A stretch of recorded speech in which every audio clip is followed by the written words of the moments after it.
Welcome to தராக்க. இந்த வீடியோவில் நாம் மட்டன் பிரியாணி மசாலா இல்லாமல் எப்படி சூப்பராக செய்கிறது அப்படின்றத வந்து பார்க்கலாம். இதுக்கு பாத்திரத்தை வந்து நல்லா சூடாக்கிக்கோங்க. சூடாக்கிட்டு 2 டேபிள் ஸ்பூன் அளவுக்கு நெய் ஆட் பண்ணிக்கோங்க ஃபஸ்ட்டு. அதுக்கப்புறம் 4 டேபிள் ஸ்பூன் அளவு எண்ணெய் நீங்கள் சேர்த்துக்கோங்க. உங்களுக்கு நிறைய எண்ணெய் ஊற்றுக்கலைன்னா 4 டேபிள் ஸ்பூன் ஊற்றிக்கோங்க.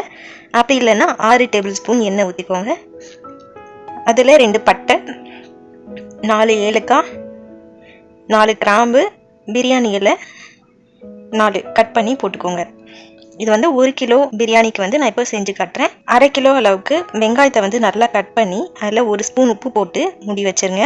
அடுப்பு வந்து மீடியம் ஹீட்டில் இருக்கட்டும். அதுக்கப்புறம் மட்டனை வந்து இஞ்சி பூண்டு போட்டு நல்லா வேக வச்சிருங்க. குக்கரில் வேக வச்சு நம்ம அதுக்கப்புறமா ஆட் பண்ணாதான் நமக்கு வேலையும் சீக்கிரமாக முடியும், அதே நேரத்தில் பிரியாணியும் டேஸ்ட்டாக வரும். இப்போது வெங்காயம் வந்து நல்லா வெந்துருச்சு. வெந்ததுக்கப்புறம் 4 டேபிள் ஸ்பூன் இஞ்சி பூண்டு பேஸ்ட் ஆட் பண்ணிக்கோங்க. ஆட் பண்ணிவிட்டு நல்லா கலந்து விட்டதுக்கப்புறம் 4 பச்சை மிளகா, அரைக்கட்டு புதினா சேர்த்துக்கோங்க. அதுக்கப்புறம் 2 டேபிள் ஸ்பூன் மிளகாத்தூள். இதில் நம்ம வேறு எந்த மசாலாவும் கலக்க போகிறதில்ல. எதுவுமே போடாமல் நல்லா சூப்பரான பிரியாணி வந்து நமக்கு ரெடி ஆகும். இதை மூடி போட்டு நல்லா மூடி வச்சு வேக வைங்க. அதுக்கப்புறம் 4 தக்காளி மட்டும் நீங்கள் கட் பண்ணி போட்டுக்கோங்க. எப்போவுமே பிரியாணியில் வெங்காயம் தான் நிறையா இருக்கணும், தக்காளி ரொம்ப கம்மியாக இருக்கணும். அதுவும் இல்லாமல் தக்காளி சின்ன சின்னதாக நம்ம கட் பண்ணி போடணும். அப்போ தான் சீக்கிரமாக வேகும், நல்லா டேஸ்ட்டாகவும் இருக்கும். அப்படி சீக்கிரம் வேகணும் அப்படின்னா இந்த மாதிரி நல்லா அழுத்தி விட்டீங்க அப்படின்னா அது வந்து சீக்கிரமாக வெந்துடும். இப்போ தக்காளி போட்டதுக்கப்புறம் 1 கப் அளவுக்கு கொத்தமல்லி வந்து நம்ம சேர்த்துக்கலாம். முதல்ல வந்து கொத்தமல்லி சேர்த்துட்டோம் அப்படின்னா அது வந்து ரொம்ப வதங்கிரும். இப்போ சேர்க்கறது தான் கரெக்டான டைம்.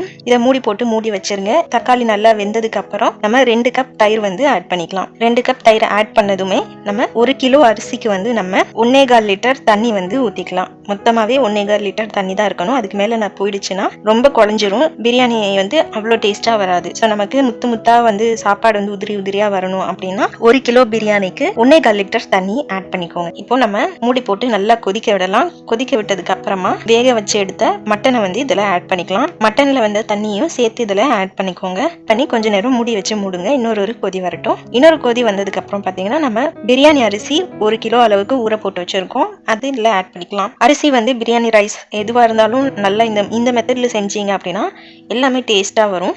லெமன் வந்து இப்போ கடைசியாக ஆட் பண்ண போகிறோம். 2 லெமன் வந்து ஆட் பண்ணிக்கோங்க.